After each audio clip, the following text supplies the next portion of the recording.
नमस्कार, आदाब। Freedom express में आप सबका स्वागत है।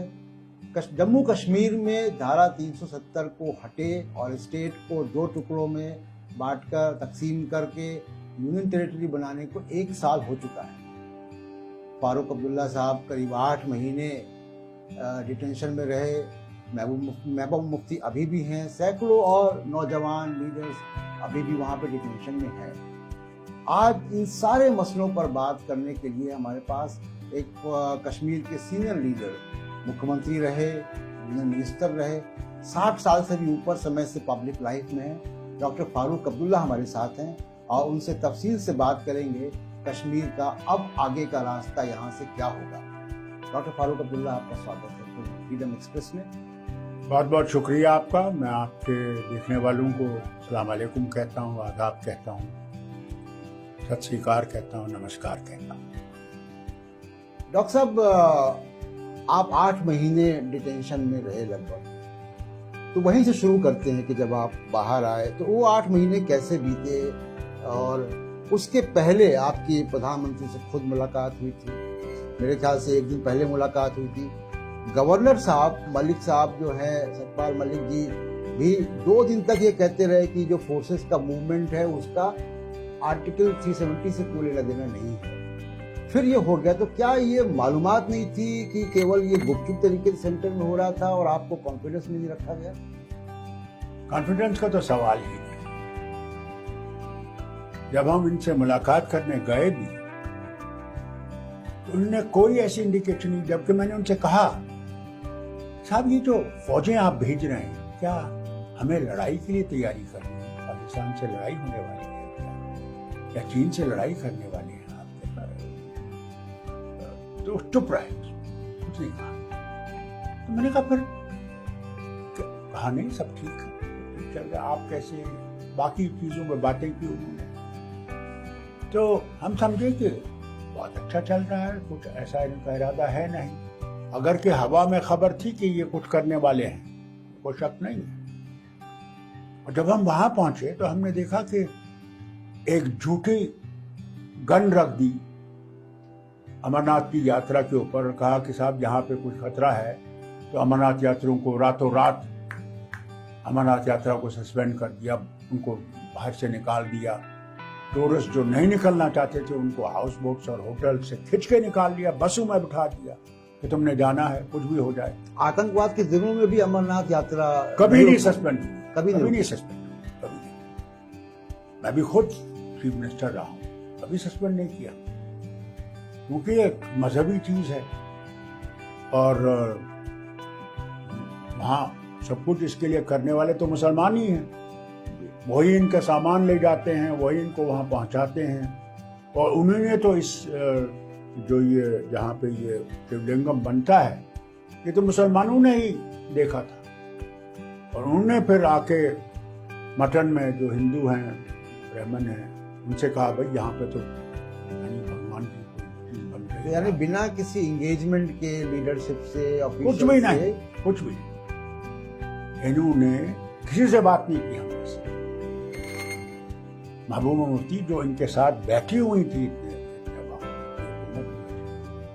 मैंने उनसे भी कुछ बात नहीं, और एकदम से ये हुआ।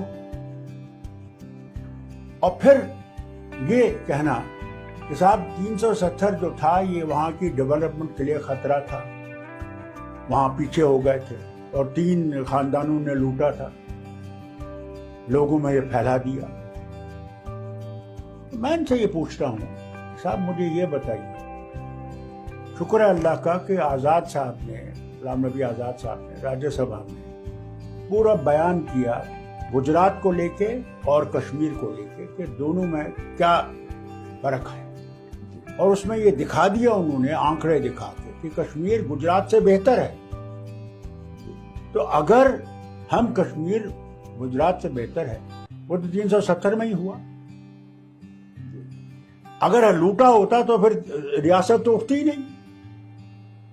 वहां तालीम प्राइमरी से लेकर यूनिवर्सिटी तक फ्री है, सेहत का इंतजाम वैसा ही है, जमीन लोगों को दे दी गई, काश्तकार जो बेचारा उस पर मेहनत करता था, लैंड टू टिलर जो आया, कहीं रियासत हिंदुस्तान में नहीं हुआ, जम्मू कश्मीर में हुआ। जो वहां पे पसीना बहाता था उसको कुछ नहीं मिलता था इनमें, एक जागीरदार था वो ले जाता था। आज इसीलिए आप देखेंगे कि किसी कश्मीरी ने, फार्मर ने सुसाइड नहीं किया, कोई भी एक भी नहीं, जम्मू हो, कश्मीर हो, लद्दाख हो, नहीं किया, क्योंकि वो आबाद थे। आज अगर देखेंगे तो सबसे ज्यादा आबाद हमारे किसान हैं। तो फारूक साहब यहाँ से ये जो इनने ये एक शोशा बनाया कि हम अब देखना क्या तरक्की करेंगे, आसमान से रियासत उठेगी। मैं इनसे पूछता हूं कौन सी तरक्की की? आज हमारे बच्चे इंटरनेट के 4G से बिल्कुल बाहर हैं, सारे हिंदुस्तान में है। आज हमारे दुकानदार, इंडस्ट्रियलिस्ट, जिनका सारा डिपेंडेंट आज इस पर है, वो भी नहीं। हिंदुस्तान में अगर ये दिल्ली में करते, मैं तो मानता हूं 2 दिन में दिल्ली कोलैप्स हो जाए। और कहते हैं नहीं जी ये तो टेररिज्म को बढ़ा रहा है। मैं आपसे कहता हूं साहब, अगर टेररिज्म हमारे वक्त में था, वो कहते हैं कि टेररिज्म के साथ आज हम नहीं हैं। आज ये क्या हो रहा है? रोज बंदूकें चल रही हैं, रोज लोग मर रहे हैं, यानी कोई दिन नहीं है। फारूक साहब आप वाजपेयी जी के साथ रहे एनडीए में, रहा मैं, और उमर अब्दुल्ला मिनिस्टर भी थे, मिनिस्टर एक्सटर्नल अफेयर्स थे, MOS थे, और वाजपेयी जी ने एक पहल शुरू की थी जमहूरियत, कश्मीरियत और इंसानियत की। बिल्कुल की थी। नरेंद्र मोदी, प्राइम मिनिस्टर नरेंद्र मोदी ने भी कहा कि हम भी वही जमहूरियत, कश्मीरियत और इंसानियत का सिद्धांत लेके चलते हैं। अब आपको क्या लगता है कि यहाँ से आगे का क्या रास्ता है? मैं समझता हूं इनको तो या तो जमहूरियत पता नहीं है, इंसानियत पता नहीं है, तो कश्मीरियत कहां से इनको पता? आज भी देखिए हिंदू बहुत कम रहे हैं, अभी गांव में हैं लोग। अभी कुछ दिन पहले एक बूढ़ी हिंदू औरत गुजर गई, उसका 10 संस्कार सब मुसलमानों ने किया। क्या कहीं ये होता है? यहां तो मुसलमान को लिंचिंग में मार डालते हैं, कहते हैं इसके घर में गाय का गोश्त है, जब वो नहीं है। तो ये इन्होंने इस हिंदुस्तान को बना रहे हैं जहां मैं समझता हूं कि ये चाहते हैं कि एक ही नजरिए के लोग हों, एक ही धर्म के लोग हों, और वही जो है हिंदुस्तान बना सकता है। इनको इस गलत फहमी से निकलना चाहिए। जब हिंदुस्तान बना था तो कश्मीर ने जो इलाक हिंदुस्तान से किया, वो हिंदुस्तान था जो सबके लिए था, बराबर था। हिंदुस्तान मुसलमानों के लिए, हिंदुओं के लिए, सिखों के लिए, जो भी यहाँ रहने वाले थे, जिस मजहब से वो ताल्लुक रखने वाले थे, जो जबान बोलने वाले थे। आज वो हिंदुस्तान नहीं रहा। फारूक साहब, मुझे अफसोस से कहना पड़ता है, क्या हमने 2 नेशन थ्योरी नहीं मानी जिन्ना साहब? हमने कहा गांधी का भी बेहतर है। और आज हमें सोचने पे ये करता है कि भाई क्या वो सही थे हम के गलत थे? इसी पे मैं पूछना चाहता हूँ कि आपको मतलब पब्लिक लाइफ में 60 साल लगभग हो गए, आप 80 के ऊपर की वक्त उम्र है। आपके फादर ने एक बड़ा रोल, तारीखी रोल प्ले किया कश्मीर को भारत से इंटीग्रेट करने में, और बड़ी कीमत भी चुकाई उन्होंने, जेल भी उनको नेहरू ने भेजा, सारी चीज़ों से होकर गुजरे। और आप एक वर्सटाइल पर्सनालिटी हमको दिखते हैं, या हम देखते हैं कि एक ऐसा कश्मीरी पॉलिटिशियन जो कृष्ण के भजन भी गाता है, जो डॉक्टर भी है, और अब आपको यूनियन में मिनिस्टर रहे। अब आपको कहा जाता है कि आपकी पेट्रियाटिज्म पे शक किया जाता है। मेरी पेट्रियाटिज्म हर वक्त शक था, ये नहीं कि आज ही शक है। मुसलमान पे हर वक्त शक रहा है। इन्हें ये दिखता नहीं कि मुसलमान इसी जमीन से आया है और इसी जमीन में जाना है, उसने कहीं और नहीं जाना। मगर इनको हर मुसलमान पे शक है।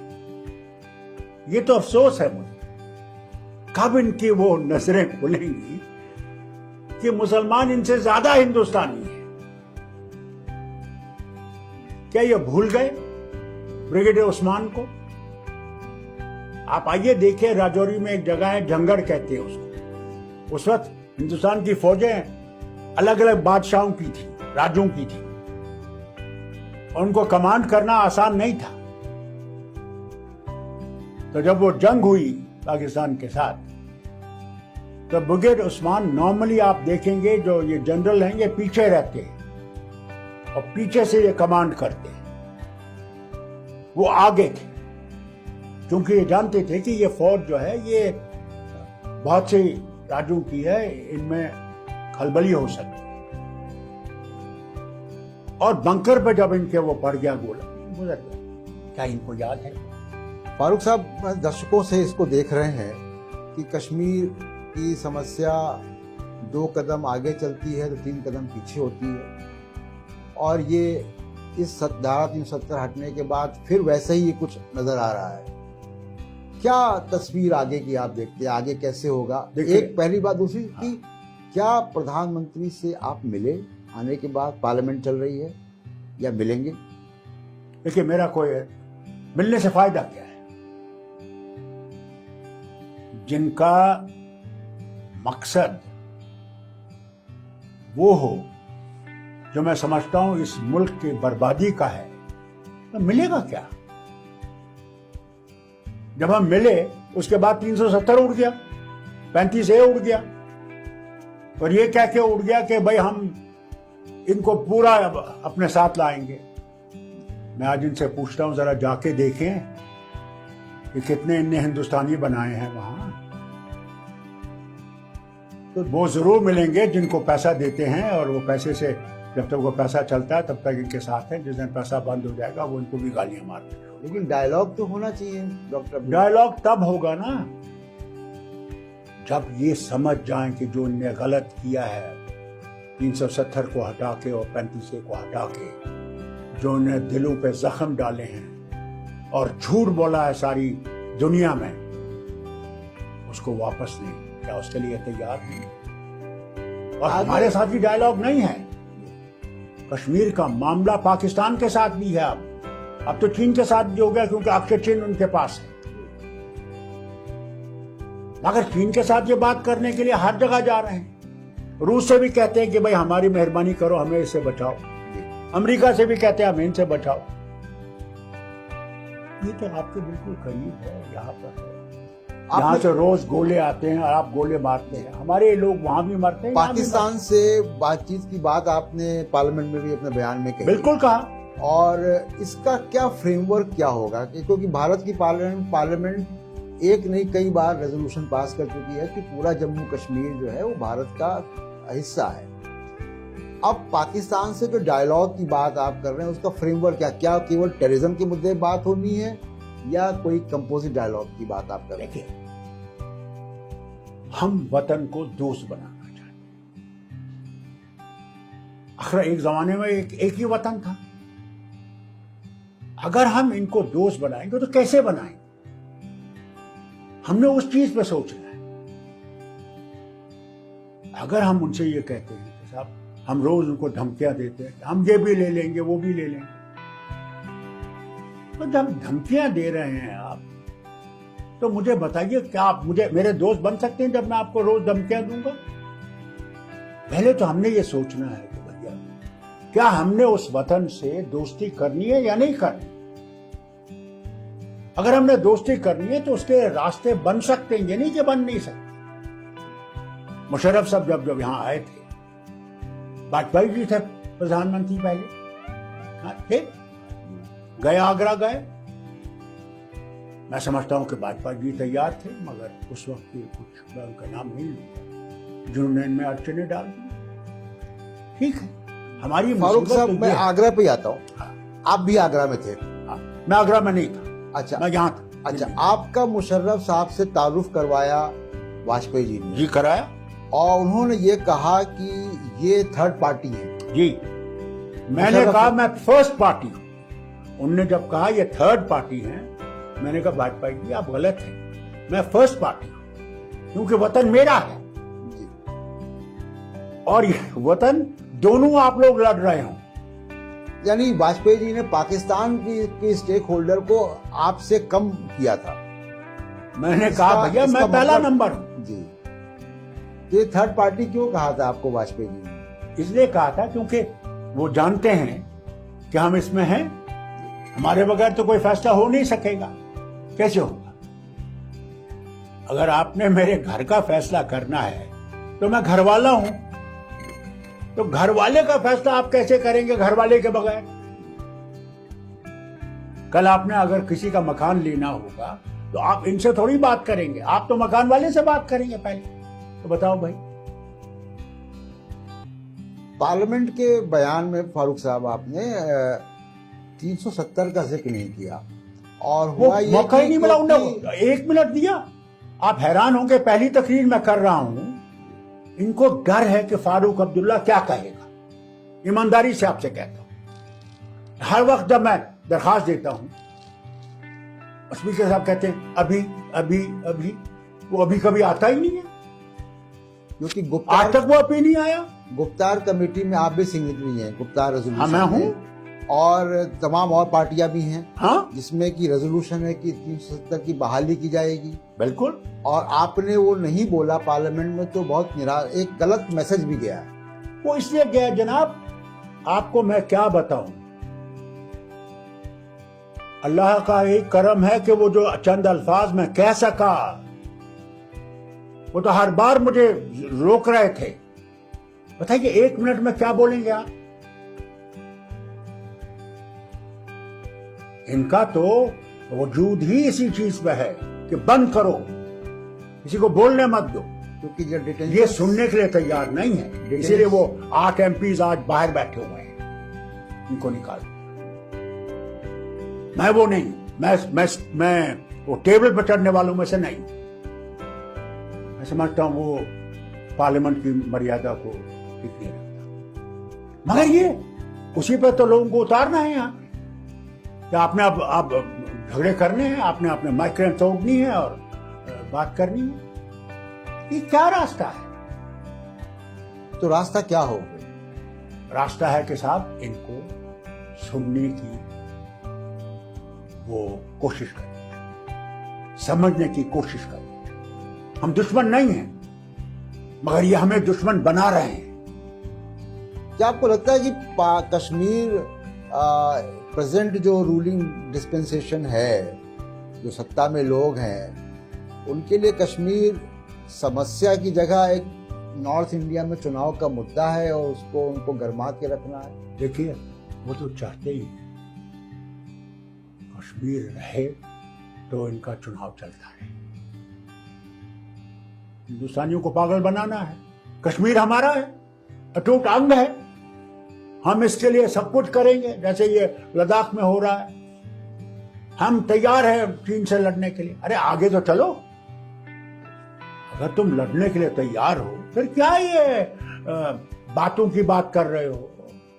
तुमने कौन सी बात की जब तुमने बालाकोट पे हमला किया? तुमने पाकिस्तान से कोई बात की? बालाकोट में सीधे जहाज भेज दिया। तो यहां क्यों नहीं जहाज भेजो? आज तो आपके पास 5 राइफल भी आ गए हैं, या थोड़े से गोले मारो ना, उनको दिखाओ कि तुम्हारे पास ताकत है। नहीं, आज जनरलों की बात हो, कल डिप्लोमेटिक बात होगी।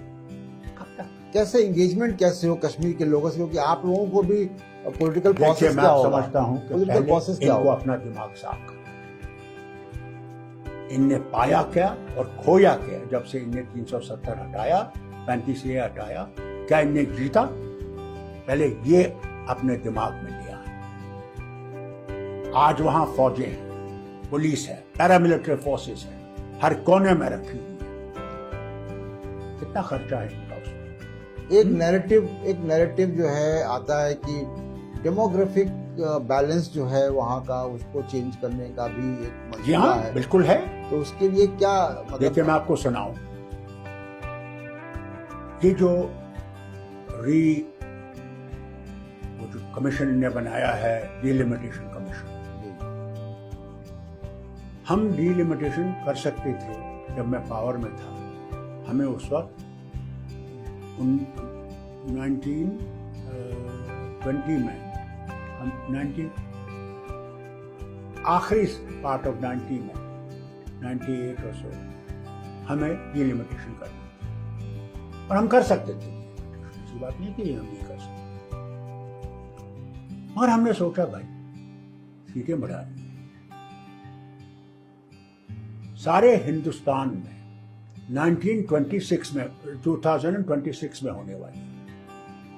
हमने कहा भाई अगर हम इसका हिस्सा हैं तो हमें ये 2026 में करना चाहिए, जबकि बाकी रियासतों में भी होगा। तो हमने रोक दिया और every political party, even BJP approve it. फिर आज क्या जरूरत पड़ी अभी करने के लिए, और रियासत जम्मू कश्मीर को खासकर, और ये दिखाने के लिए सिर्फ जम्मू कश्मीर का नहीं है, ये तो हम नॉर्थ ईस्ट में भी कर रहे हैं। क्यों? क्या वजह है? ये है जहां पर हम लोगों को शक हो रहा है कि ये सीटें बढ़ा के ये दिखाना चाहते हैं कि मुस्लिम मेजॉरिटी को ये कैसे काउंटर बैलेंस करेंगे। ये चाहते हैं ये दिखाना कि वो मुस्लिम मेजॉरिटी नहीं है। फारूक साहब, एक सवाल आता है कि जो यूथ है वैली का, कश्मीर का, और उसके पास कोई पॉलिटिकल लीडरशिप नहीं है, तो वो जाहिर सी बात है कि वो मुतासिर हो जाता है अलगाववादी फोर्सेस से, उनके नैरेटिव में, जिसका इस्तेमाल पाकिस्तान भी कर लेता है। ये फेलियर वैली के लीडर्स का नहीं रहा आपके हिसाब से? देखिए, मैं आपको बताऊं, यूथ क्यों है खिलाफ? आज क्यों नहीं कोई उनमें से हिंदुस्तान का नाम लेना चाहता? क्यों नहीं वो किसी लीडर से हिंदुस्तान का सुनना चाहते? क्यों नहीं? कसूर फारूक अब्दुल्ला का नहीं है, मेरी जमात का नहीं है, कसूर दिल्ली वालों का है जिनने कभी भरोसा नहीं किया। तो आपको भी आज हालत यह है कि हमारे बच्चे बेकार पड़े हैं, इंजीनियर, डॉक्टर्स, एग्रीकल्चर ग्रेजुएट्स, जो भी डेंटल ग्रेजुएट्स पहाड़ों के पड़े हुए हैं, पीएचडी से। और जब अपना मुस्तकबिल ये देखते हैं कि इस भारत में हमारा मुस्तकबिल नहीं है, यहां मुसलमानों के लिए जगह नहीं है, कैसे आप उनको कन्विंस करेंगे? जो ये कर रहे हैं वो तो दिखा रहा है उनको कि हाँ। तो फारूक अब्दुल्ला जब हिंदुस्तान का नाम लेता, मुझे गालियां नहीं मारेंगे तो क्या मारेंगे? क्या फूल डालेंगे? वही मैं पूछ रहा था कि वैली में, कश्मीर में आप दिल्ली वाले माने जाते हो, दिल्ली वाले आपसे बात नहीं करते। जनाब, यही तो अफसोस है मुझे। मुसलमान मुझे काफिर समझता है और काफिर मुझे मुसलमान समझता है। हमारी मुसीबत तो यही है कि जिनसे हमें उम्मीद थी उन्हें तो समझ ही नहीं आता। फारूक साहब, अभी भी सैकड़ों लोग डिटेंशन में हैं, आपके ऊपर भी एनएसए लगा, महबूबा मुफ्ती डिटेंशन में है। और हैरानी मुझे इस बात की है, पीएसए लगाया है किस बात पे? कल तक तो आपके साथ बैठी हुई थी, कल तक तो आपकी हुकूमत में थी। इतना क्या उन पे जुल्म किया जा रहा है? कोई जरूर बात होगी, या तो वो ये चाहते होंगे जो ये ने किया है वो करनी चाहिए थी, और उसे नहीं माना। उसने कहा अच्छा हम तुम्हें दिखाएंगे। आप सैकड़ों की तादाद में हैबियस कॉर्पस अदालत के पास है, 370 जिस तरह का वो भी सुप्रीम कोर्ट के पास है। सुप्रीम कोर्ट, उसकी लीगल पोजीशन जो है वो बहुत टेनेबल है कि वो बिना असेंबली बुलाए कैसे कर दिया, क्या गवर्नर को असेंबली मान लिया, ये सारी चीजें सुप्रीम कोर्ट को तय करनी है। आपको क्या लग रहा है कि जुडिशरी का रुख क्या है? हैबियस कॉर्पस जो सबसे प्रायोरिटी का चीज होना चाहिए, उसमें जुडिशरी का रुख ढीला है। देखिए, जुडिशरी पे एस्पिरेशंस कास्ट करना सही नहीं होगा। क्योंकि तब भी इंसान को ये आखिरी उम्मीद रहती है कि ये इंसाफ करेंगे, क्योंकि उनको भी उसके सामने जवाब देना जिसके सामने मैंने जवाब दिया। उसके लिए मुझे उम्मीद है कि ये उस चीज को याद रखेंगे कि उसकी कुदरत के पास फिर ये बच नहीं सकेंगे। मैं ना बच सकूँ ना ये बचे। अब देखिए 2 दफा 370 का केस सुप्रीम कोर्ट में गया था और उस वक्त भी उन्होंने कहा नहीं, ये तो परमानेंट फीचर है, इसको हम टच नहीं कर सकते। बेसिक स्ट्रक्चर में। हाँ, बेसिक। इस बात पे हम आए हैं। मुझे उम्मीद है इसकी तरफ देखेंगे। तो सुनवाई भी नहीं हो रही जी। अब मैं नहीं जानता अंदर क्या हो रहा है, क्योंकि अफसोस है कि मुझे डॉक्टर के बजाय वकील होना चाहिए। आज मैं ईमानदारी से ये समझता हूँ, अगर मैं वकील होता तो हो सकता था कि मैं शोर कर सकता, और डॉक्टर शोर नहीं कर सकता। सोचते इस बात का इससे मौजूदा स्थिति में आते। मैं भी गया था कश्मीर, कुछ दिन रहा था वहाँ पे इसी दौरान। तो लाइफ तो बहुत डिफिकल्ट है। बिना मैं तो गया था, टेलीफोन भी नहीं चल रहे थे। तो अभी भी कोरोना का समय भी है, बच्चों की पढ़ाई कॉलेजेस की और उसकी कंप्यूटर के जरिए सब पूरे देश में हो रही है। कश्मीर में नहीं हो पा रही क्योंकि इंटरनेट 4G नहीं है वहाँ पे। ये सारी दिक्कतें हैं। रोजी रोजगार नहीं है लोगों के पास। कॉलेजेस तो कोरोना की वजह से बंद हैं, पहले लॉकडाउन की वजह से बंद थे। कैसे इसका रास्ता क्या होगा, कैसे होगा ये? पहले तो अल्लाह से मांगिए कि कोरोना वायरस का कुछ रास्ता निकले। फिर ये है कि मैंने आपसे जैसे पहले कहा, इनको मुसलमान पे भरोसा करना शुरू करना चाहिए। अगर ये कश्मीर को अपने साथ रखना चाहते, अगर ये फौज के दबाव के नीचे और पुलिस और इसके नीचे रखना चाहते हैं तो ठीक है, कुछ दिन रहेगा, मगर फिर तो अल्लाह का भी करम आएगा। ऐसी बात नहीं है। हमने उसको भूला नहीं है और उसके इंसाफ को हम भूले नहीं है। इंसान का इंसाफ चला जाता है। फिरौन जैसा उड़ गया बादशाह, हिटलर उड़ गया, मसलूनी उड़ गया, तो अल्लाह जब चाहेगा ये बादशाह उड़ जाएंगे। कई कई बादशाह उड़ गए। इसलिए ये कहना कि पहला जो कदम इनको उठाना चाहिए वो मुसलमान पे एतबार करना शुरू करना चाहिए, और फिर वो चीजें करनी चाहिए जिसमें मुसलमान को एतमाद हो जाए कि हम जिस मुल्क के साथ बैठे हुए हैं वो हमारे लिए बेहतर सोच रहा है। एक बात और, वहां पे जाने पे बार बार देखने को आपने कहा टेलीफोन, मैं मेंबर पार्लियामेंट हूं, आपको टेलीफोन मेरे पास हक था, टेलीफोन नहीं था। और मैंने यहां पे फिर अपने जो मेंबर पार्लियामेंट खाली थे, मैंने कहा भाई स्पीकर साहब के पास जाओ, he is father of the parliament, father of every member of parliament, उनसे शिकायत कर। फिर अब मुझे, मेरी बेटी विलायत में है, वहीं पे है, उसके शादी है, बच्चे, मेरी बीवी भी अंग्रेज। मैंने कहा भैया हम लोगों को फॉरेन कॉल्स की इजाजत है, इंटरनेशनल कॉल्स की इजाजत है, तो क्या है कि आपने इंटरनेशनल कॉल मुझे ब्लॉक कर दिया है। पहले तो मैं इस पर यह आरोप भी लगाता हूं कि ये BSNL को बेचना चाहते। BSNL की सर्विस बहुत खत्म हो गई थी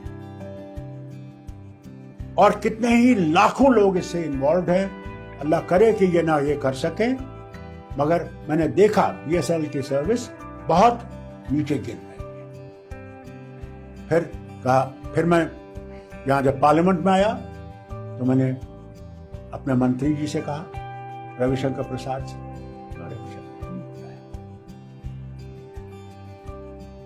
अब मुझे यहां पे वो इंटरनेशनल कॉल का मिल गया। अल्लाह जाने श्रीनगर पहुंचते मेरे वो भी चला जाए। अब बताइए किस तरह ये हमारा दिल जीत सकते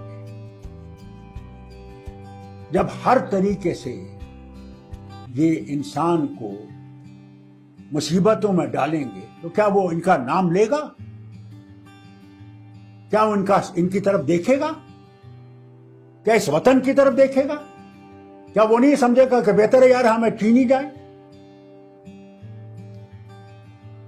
फारूक साहब, लेकिन एक दूसरा पहलू भी है। दूसरा पहलू यह है कि भारत के लोगों ने कश्मीरी लोगों को सर आंखों पे रखा है। कश्मीरी पॉलिटिशियंस, हमारे देश के कश्मीरी पॉलिटिशियंस, चाहे आप हों, चाहे आपके फादर हों, उमर हो, गुलाम नबी आज़ाद हों, मुफ्ती साहब गृह मंत्री रहे, सोज साहब रहे, केंद्र में मंत्री रहे, आज भी बंद हैं सोज साहब। हाँ। घर से निकल नहीं सकते। और जब क्या सुप्रीम कोर्ट में कहते हैं वो खाली, वो तो फ्री हैं, बंद है। लेकिन जो पाकिस्तान के तरफ का कश्मीर है, मैंने उस तरफ के कश्मीरियों को पाकिस्तान की नेशनल पॉलिटिक्स में वहां तक नहीं पहुंचते देखा जैसे जितना ऊंचाई पे आप लोग पहुंचे।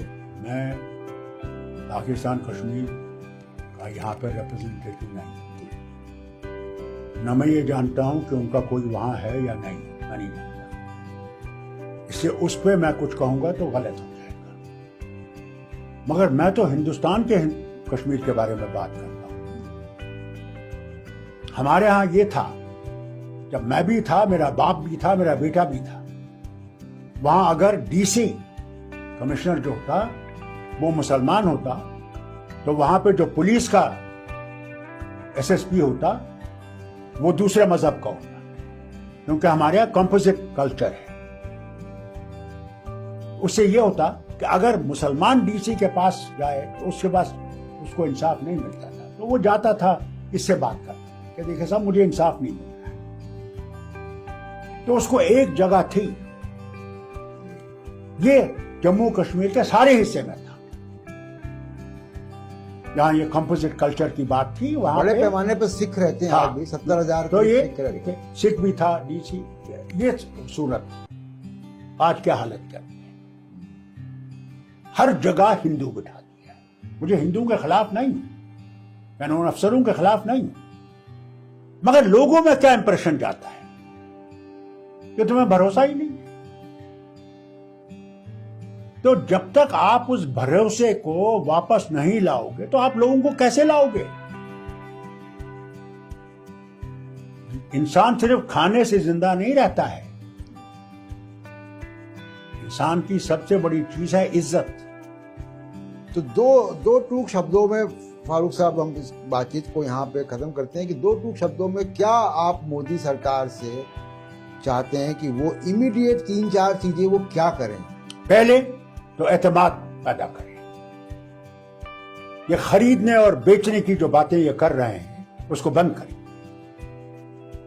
और जिन चीजों से लोगों में नफरत पैदा हो रही है, डिलिमिटेशन कर रहे हैं, लोगों में डर है, ये सिर्फ एक कौम को खत्म करने की कोशिश की जा रही है। इन चीजों को वापस देखें। 370 और 35A को जो इनने खत्म किया है उसकी तरफ वापस आए और ये माने कि इनने गलत किया है। तब लोगों में एक विश्वास पैदा होगा कि ये सचमुच हमारे लिए सोच रहे हैं। बहुत बहुत शुक्रिया। तो नहीं होगा। बहुत शुक्रिया फारूक साहब फ्रीडम एक्सप्रेस से बात करने के लिए। और ये थे जम्मू कश्मीर के और सीनियर लीडर फारूक अब्दुल्ला साहब, डॉक्टर फारूक अब्दुल्ला। और फ्रीडम एक्सप्रेस आपका अपना मीडिया हाउस है, आपके अपने पैसे पर चलता है। हम किसी उद्योगपतियों से पैसा नहीं लेते। अगर अच्छा समाज बनाना है, अच्छा देश बनाना है तो अच्छी पत्रकारिता भी जरूरी है। उसके लिए हमको सहयोग करते रहिए। सहयोग कैसे करें इसका डिटेल आपको नीचे दिखाई देगा। बहुत बहुत शुक्रिया। नमस्कार। बहुत बहुत शुक्रिया आपका जो आपने मुझसे बात की। और मैं अल्लाह से दुआ करता हूँ कि आपका मीडिया इसी तरह से सच्चाई को उभारे और इस वतन को उन बुलंदियों की तरफ ले जाए जिसकी हम सबको उम्मीद है।